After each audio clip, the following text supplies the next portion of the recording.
Un saludo a todos ustedes. Vamos a continuar este recorrido, este viaje hacia el centro del universo. Y vamos a ir descubriendo, conforme vayamos haciendo ese viaje, que ese centro del universo no es un lugar geográfico solamente, sino es mucho más. Es una persona. Y esa persona, centro del universo, es Jesucristo. Hacia Él vamos viajando, recorriendo la historia de nuestra salvación, algunos de los lugares más importantes, y a partir de los lugares iremos profundizando en la Sagrada Escritura y estudiando un poquito lo que la Biblia nos va enseñando. Entonces aquí tenemos este mapa del Medio Oriente, donde tenemos en primer lugar el centro de toda la acción, que es este fragmento de tierra que llamamos la tierra de Palestina, o también la tierra de Canaán, o la tierra santa, que es toda esta área que vemos delimitada más o menos por esta frontera.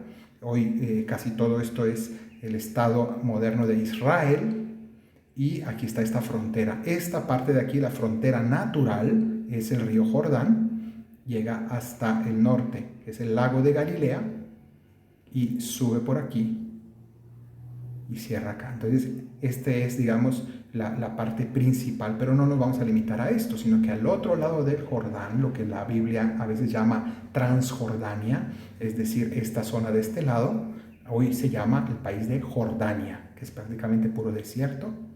También aquí vendremos en un momento para mirar unas cosas muy interesantes.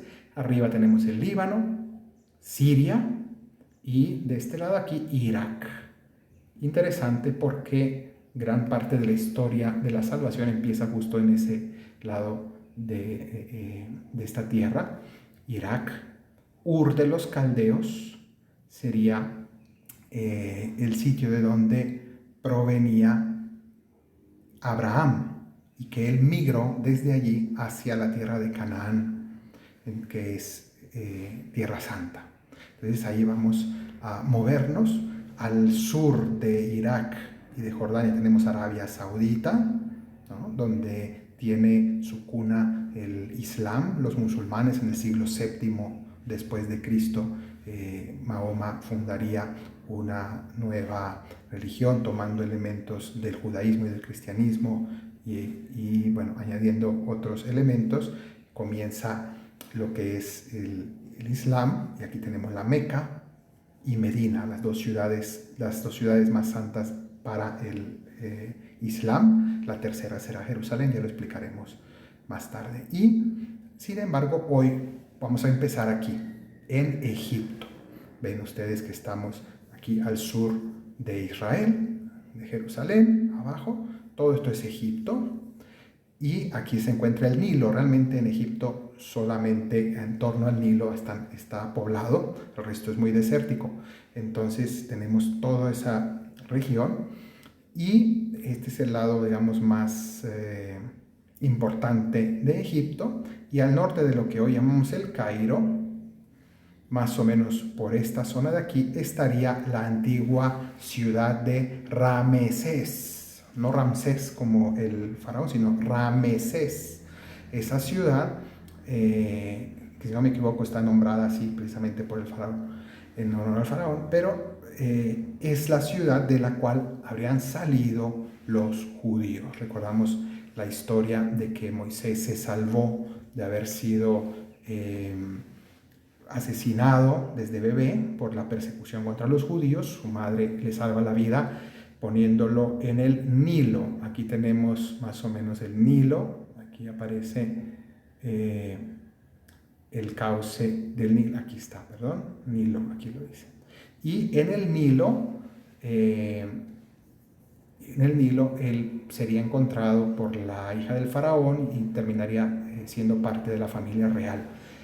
Moisés es verdadero rey, o tiene sangre real, es parte del pueblo egipcio del faraón, y al mismo tiempo es hebreo, ¿no? Y en su persona une estas dos realidades, ¿no? Para nosotros es una prefiguración de Jesucristo. Jesucristo, que es verdadero Dios y verdadero hombre y logra salvarnos, ¿no? Y también todo este pasaje del niño que está condenado a muerte, pero que se salva pasando por las aguas y se convierte en hijo de rey, es un símbolo del bautismo nuestro, porque el bautismo es precisamente eso, nos salva de la muerte del pecado, nos limpia, nos libera y nos hace hijos de Dios. Entonces, todo esto está simbolizado misteriosamente en estos relatos. Bueno, pues luego del Nilo, vemos como aquí, decíamos, aquí al norte del Cairo, más o menos por esta zona de acá, estaría la ciudad de Ramesés. Y de allí, bueno, primero Moisés tuvo que huir de Egipto, sabemos que se retiró. ¿Y a dónde se retiró antes de la liberación de Israel? ¿A dónde se retiró él solo? Cuando la primera vez que huyó de Egipto, se fue de este lado, precisamente a esta parte que también es Egipto el día de hoy, que esta zona de aquí, este triángulo que vemos, es la península del Sinaí. Y en esta región él estuvo, es un gran desierto, realmente es completamente desierto, de puras piedras. Y aquí en el sur vemos esta zona que dice Santa Catarina. Allí se encuentra el monte Sinaí y un monasterio que le da el nombre a este lugar, el monasterio de Santa Catalina. Catalina no es Santa Catalina de Siena, es Santa Catarina de Egipto, que es una mártir. Bueno, pues aquí vemos está marcado el monte Sinaí y el monasterio de Santa Catalina en el monte Sinaí. Bueno, ese monasterio está situado en lo que se piensa que era el lugar donde, más o menos la zona donde vivió Moisés y donde estaba la famosa zarza ardiente. Ahora veamos algunas imágenes que nos recordarán un poco todo esto. Entonces, vamos de hecho a ver cómo Moisés se retiró aquí. Allí conoció en esta zona a su esposa Séfora junto a un pozo que se piensa, o la tradición dice que está justo dentro de ese monasterio, ese pozo.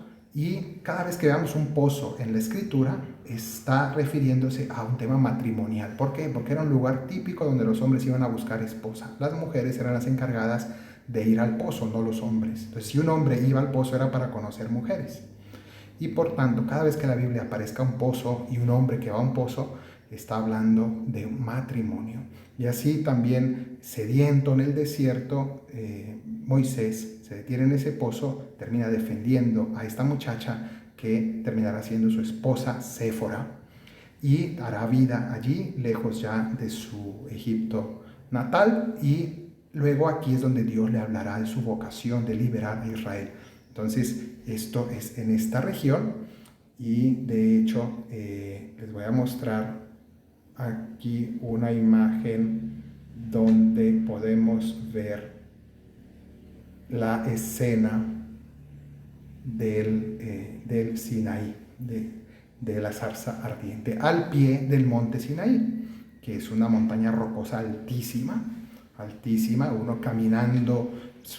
Yo tuve la gran dicha de poder recorrer este lugar hace unos meses y uno hace un poco más de 4 horas de subida caminando para llegar a la parte más alta. Caminos muy largos, desérticos, pero unas vistas hermosas. Ahora les mostraré algo. Entonces allí Moisés escucha la voz de Dios en esa zarza ardiente que le dice: yo soy el que soy, y lo manda a liberar, a ir a buscar a su pueblo a Egipto. Entonces Moisés, después de una lucha interior, termina aceptando, no muy contento, pero termina aceptando esta misión y se va de nuevo a Egipto. Vamos a ver brevemente este lugar que encontramos aquí y les muestro algunas imágenes, simplemente para que conozcan cómo es hoy este sitio, este lugar.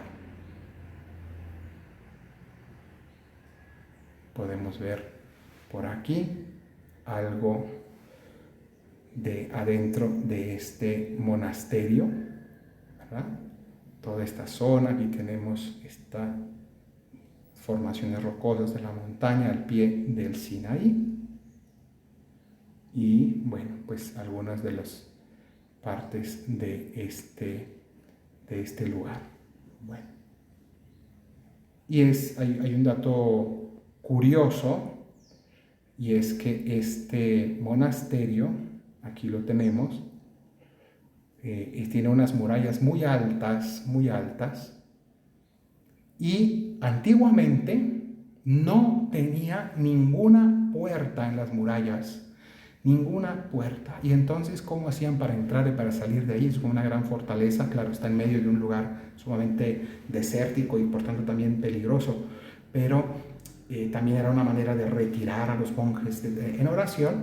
Y para entrar había aquí adelante unas, aquí se alcanzan a ver, ahí estaban las entradas, y entonces allí, así de altas, había unas canastas que con una polea, como una especie de ascensor primitivo, con cuerdas, subían en una canasta a la persona para que pudiera entrar o para que pudiera salir. Una cosa muy curiosa. Bueno, ahí dentro, entre otras cosas, está ese pozo de Séfora. Hay una zarza que, bueno, los monjes dicen que posiblemente es descendiente de aquella de Moisés. Bueno, eso ya es un poco datos curiosos. Y hay también un icono muy famoso de Jesucristo, uno de los iconos más antiguos del rostro de Jesucristo, que también se encuentra allí adentro. Entonces, bueno, este lugar es sumamente especial, y ahí podemos encontrar muchas de las cosas que hay adentro de este monasterio. Bien, entonces, continuando con nuestro recorrido de Santa Catarina o del Sinaí, Moisés regresa a esta zona de Egipto, y después de toda esa lucha con el faraón difícil, que después tiene que pasar a ser una lucha de Dios mismo contra el faraón, le manda esas plagas. ¿Qué es lo que le pedía el faraón Dios al faraón? Que dejara a su pueblo salir solamente un tiempo, les diera, por así decir, unas vacaciones. ¿Para qué?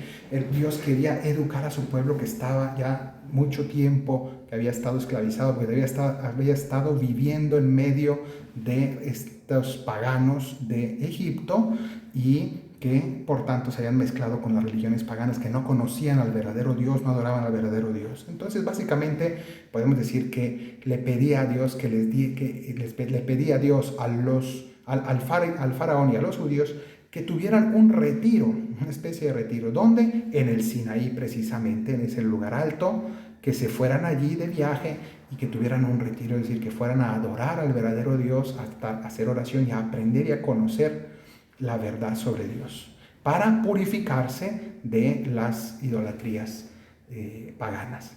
Y después de esa lucha, de hecho, las 10 plagas de Egipto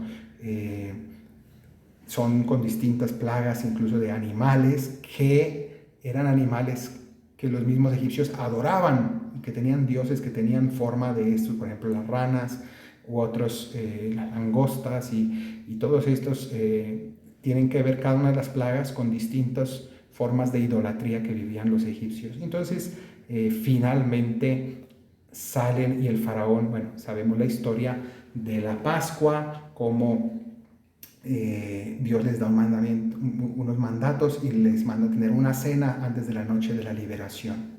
Una cena con panes ácimos, una cena que debían repetir año con año. Bueno, todo eso se da allí en Rameses, y luego al día siguiente salen ya todos en caravana de Egipto, y entonces les toca pasar desde allí, van recorriendo hacia esta zona por aquí, y vamos a ver cómo pasan. Se piensa que aproximadamente es por esta zona que cruzaron los judíos, por esta zona pudo haber sido, y en lo que llamamos el Golfo del Suez.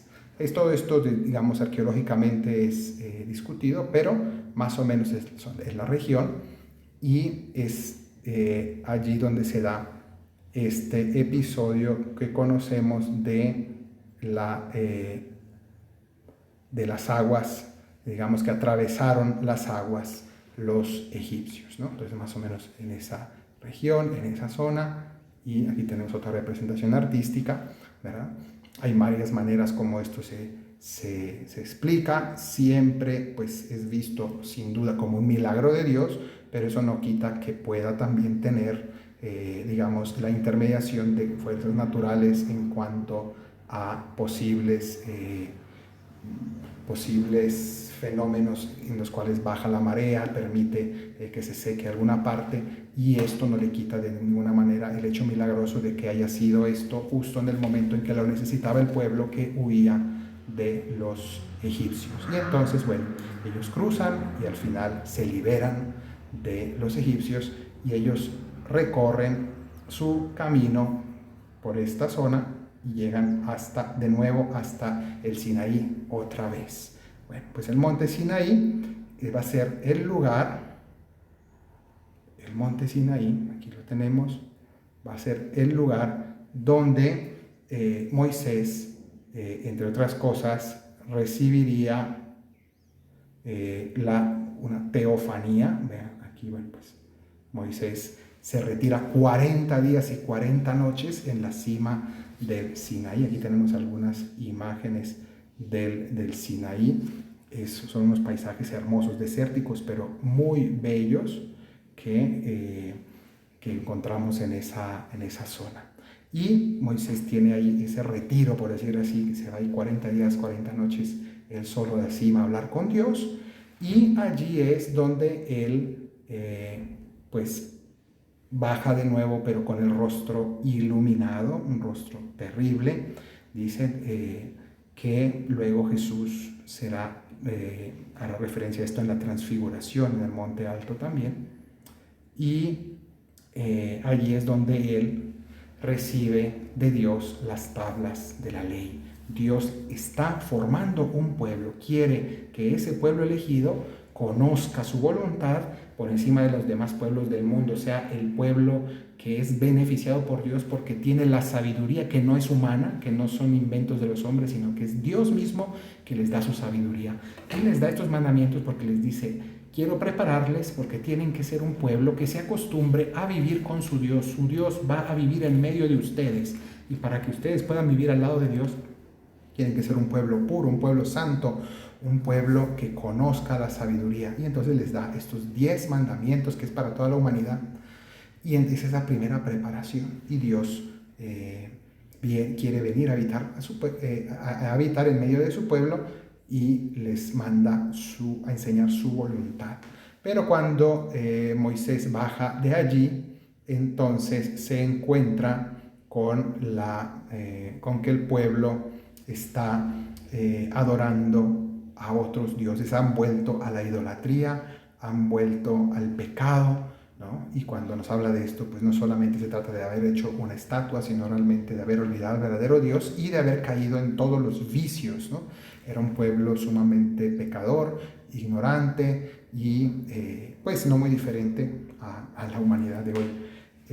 Somos realmente difíciles para Dios, y entonces es allí donde Moisés rompe las tablas de la ley porque dice: no se merecen, como después diría Jesús, no hay que tirar las perlas a los cerdos, ¿no? Entonces igual aquí Moisés rompe esas tablas, no se merecen este don de Dios y los castiga. Bueno, y después habrá un segundo momento donde Moisés volverá a escribir las tablas de la ley y se las dará ya al pueblo. Bueno, todo esto ocurre en el Sinaí, ¿no? Entonces es un lugar sumamente simbólico porque tiene todos estos episodios que ocurrieron en esta región, en esta zona. Y vamos ahora a dar otro paso. Ahora nos movemos y de aquí vamos a recorrer el siguiente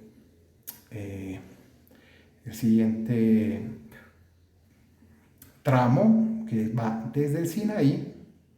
Los judíos pasaron y Dios los llevaba hacia la tierra prometida que está aquí arriba. Sin embargo, cuando llegaron por esta zona, ellos recibieron el mandato de Dios de ir a explorar antes de entrar a tomar posesión de esa tierra. Y cuando entraron a explorar, y mandaron a unos pocos a espiar y a explorar donde tenían que ir, regresaron trayéndoles noticias de alarma y diciéndoles que no podían entrar porque había gigantes. Decía, ahí todo es grande, son enormes, son hombres más grandes que nosotros, nos van a ganar, nos van a vencer. Les metieron miedo al pueblo, el pueblo entró en pánico, y aunque algunos les decían, vamos a cumplir, si Dios nos está diciendo que es nuestra tierra y nos está diciendo que Él nos la va a entregar, nosotros podemos entrar. Y otros decían que no. Al final dijeron, no vamos, no aceptamos este don de Dios, no confiamos en Dios, tenemos miedo, no vamos a entrar. Y entonces Dios vio que seguía siendo un pueblo duro de cerviz y no les dejó ingresar a esta tierra, y por eso se pasaron 40 años en el desierto. ¿Y por dónde estuvieron? Básicamente aquí iban a entrar, dieron la vuelta, volvieron a bajar aquí, pasaron por esta zona de aquí y estuvieron dando vueltas por estas regiones, viviendo todos esos años como un pueblo nómada. Un pueblo nómada es un pueblo sin cultura, un pueblo sin arraigo, una sociedad que tiene pues, rasgos muy primitivos, porque no cultivan la tierra, sino que van de un lugar a otro consumiendo lo que haya en la naturaleza, y una vez que se agotan los recursos se van a otro lugar y no echan raíces en ningún lugar, no tienen cultura, no tienen escritura, no tienen, pues les faltan muchas cosas. Entonces eso fueron los israelitas en todo ese camino, y recorrieron toda esta zona. Por aquí, entre otras, en esta región hay un lugar muy famoso llamado Petra. A ver si lo encuentro por acá. Petra, aquí está. Simplemente como un dato curioso, es un lugar mucho más reciente que el paso de los judíos por allí, ¿no? Estamos hablando de esto más cercano a la época de Cristo, ¿no? Y es una ciudad de los nabateos, toda excavada en piedra, ¿no? Y tiene pues muchas leyendas, incluso la famosa película de Indiana Jones, ¿no? La ciudad perdida, que aparece allí. Bueno, todo eso está relacionado con este lugar famosísimo, muy hermoso. Y bueno, pues aquí veremos algunos de estos lugares. Esta es la entrada después de pasar el Siq, que es como un gran cañón. Se entra a este sitio donde está estas edificaciones, que en realidad no son una construcción, es una escultura. Esto es un relieve que en la misma piedra ellos labraban y le daban la apariencia de un edificio, pero en realidad ahí dentro no hay nada, eran simplemente tumbas y mausoleos, varios. Y ya por este lado de allí, ya la gente camina varios kilómetros y hay muchos edificios más semejantes a este.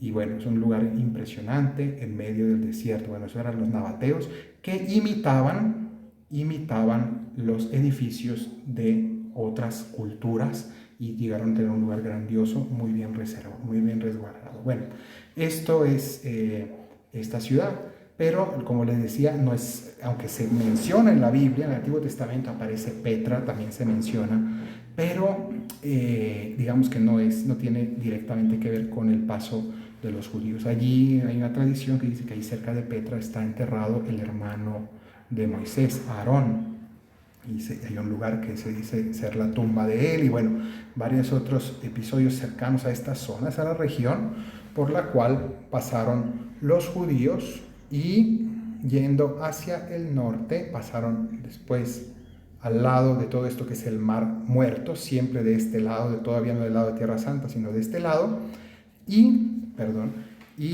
aquí ya llegando a esta zona, esto ya es la tierra de Moab.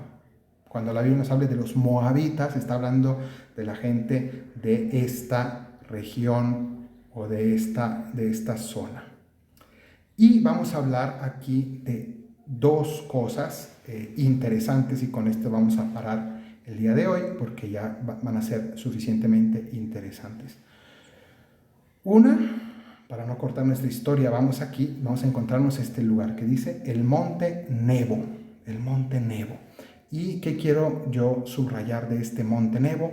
Vamos a ver aquí este sitio. Aquí en el libro del Deuteronomio, veamos cómo nos dice lo siguiente. Este es el final de la historia de Moisés, cuando ya el pueblo judío ya está al lado de la tierra prometida, van a entrar a la tierra prometida, ya están aquí y van a entrar hacia acá. Entonces, en esta zona llegan al Monte Nebo, aquí lo tenemos en el mapa, ¿no? Vamos a poner aquí una fotografía que nos ilustre el Monte Nebo. Esta de manera particular nos va a servir. El Monte Nebo es muy alto, es un gran mirador y allá enfrente se alcanza a divisar la ciudad ahí enfrente de eso está la ciudad de Jericó y se alcanza a ver casi una gran parte de Tierra Santa. Es un mirador espectacular. Bueno, pues aquí desde este lugar Moisés subió a las estepas de Moab, al Monte Nebo, a este lugar, a la cumbre del Pisgah, frente a Jericó, que está justo ahí adelante. Y Yahvé le mostró la tierra entera, de Galaad hasta Dan, todo Neftalí, tierra de Efraín, de Manasés, toda la tierra de Judá, hasta el mar occidental. Y la comarca del Valle de Jericó, ciudad de las palmeras, ya después hablaremos de esto, es interesante la ciudad de las palmeras, porque es así. Y el Señor le dijo, esta es la tierra que bajo juramento prometí a Abraham, Isaac y Jacob, diciendo, a tu descendencia se la daré. Te dejo verla con tus ojos, pero tú no pasarás a ella. Mañana vamos a explicar el por qué realmente no pasó a ella. Y dice aquí, allí murió Moisés, siervo del Señor Yahvé, en el país de Moab, como había dispuesto Yahvé. Lo enterró en el valle, en el país de Moab, frente a Bet-peor. Entonces, aquí muere Moisés enfrente, viendo ya la tierra prometida, y no entró. Con eso vamos a empezar mañana, porque esto es muy interesante, no se lo pierdan. Pero además les voy a mostrar otra cosa que nos aparece aquí, y es lo siguiente. Aquí aparece una ciudad que se llama Mádaba, una ciudad actual. Bueno, es una ciudad muy antigua. Allí, en la ciudad de Mádaba, un tiempo, eso está al lado del Monte Nebo, y un tiempo también fue conquistada por el Imperio Bizantino, es decir, el Imperio Cristiano de Constantinopla, y allí había una iglesia muy importante, y ahora van a ver por qué se las voy a mostrar. De hecho, aquí lo dice, mapa de Mádaba, y tiene una cruz. Todo esto es un país musulmán, pero tiene estos lugares de culto cristiano muy importantes. Y en este mapa de Mádaba vamos a ver esta iglesia. Y dentro de esta iglesia, vamos a ver qué nos aparece aquí. Miren. Está esta iglesia que en el piso tenía, porque lo destruyeron tristísimamente, tenía este mosaico. Y uno dice, bueno, ¿y qué es ese mosaico? Además de adorno, que es un descubrimiento importantísimo, porque esto es lo que queda de ese gran mosaico.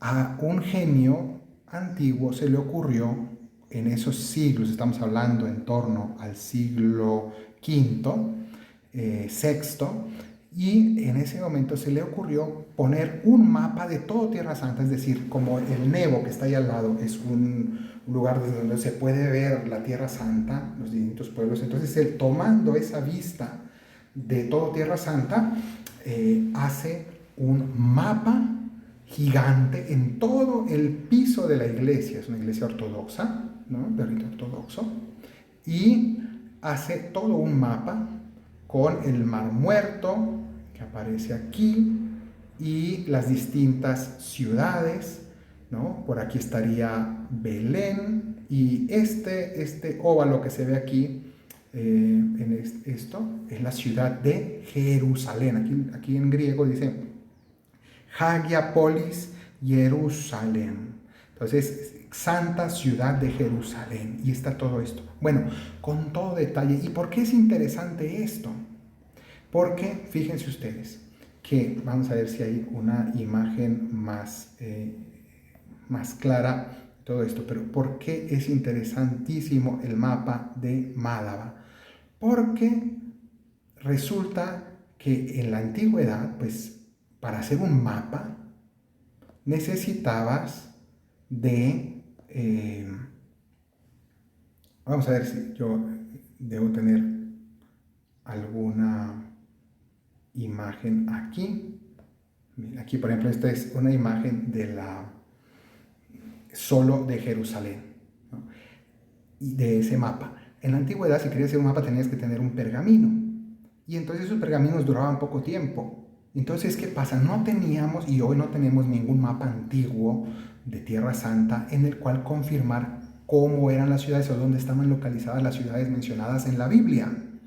En cambio, en esa época sí que tenían un contacto más directo con dónde estaban esas ciudades. Y entonces vean cómo este mapa está lleno de detalles, de letreros, con todas las indicaciones. Entonces, esto, por decir algo aquí dice Santa Ciudad de Jerusalén, pero aquí, por ejemplo, dice Éfrata, Belén de Éfrata, por aquí dice Betlehem, aquí no se alcanza a leer todo, pero aquí dice Belén, y así toda la Tierra Santa indicada en sus distintas ciudades, de manera que este mapa de piedra, a diferencia de los pergaminos que se destruyen con el tiempo, en poco tiempo, esto duró siglos y siglos, y ahí sigue, aunque pues lo medio destruyeron tristemente, pero aquí se conserva una gran parte, y esto permitió conocer qué pueblos eran los originales que están mencionados en la Biblia. Gracias a esto, la arqueología y las ciencias bíblicas pudieron conocer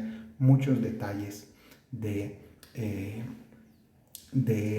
la tierra de Cristo. Entonces, pues ustedes se pueden imaginar lo que significa el poder conocer todo esto. Bueno, pues aquí estábamos en Mádaba y ya mañana vamos a dar el paso de la entrada a la tierra prometida y va a ser interesantísimo porque vamos a entender por qué Moisés murió aquí en el Monte Nebo y no entró, quién fue el que entró y por dónde entró hacia la ciudad de Jericó. Entonces mañana vamos a dedicar la sesión al paso del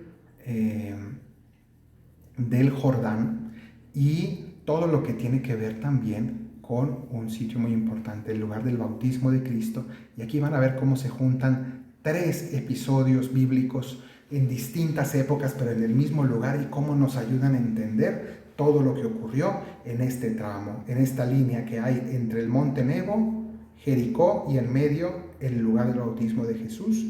Y eso nos va a ayudar a entender muchas cosas de Cristo y del Antiguo y del Nuevo Testamento y de nuestra propia vida. Mientras tanto, me despido y les envío mi bendición. Que el Señor Todopoderoso los bendiga. En el nombre del Padre, del Hijo y del Espíritu Santo. Amén. Muchas gracias.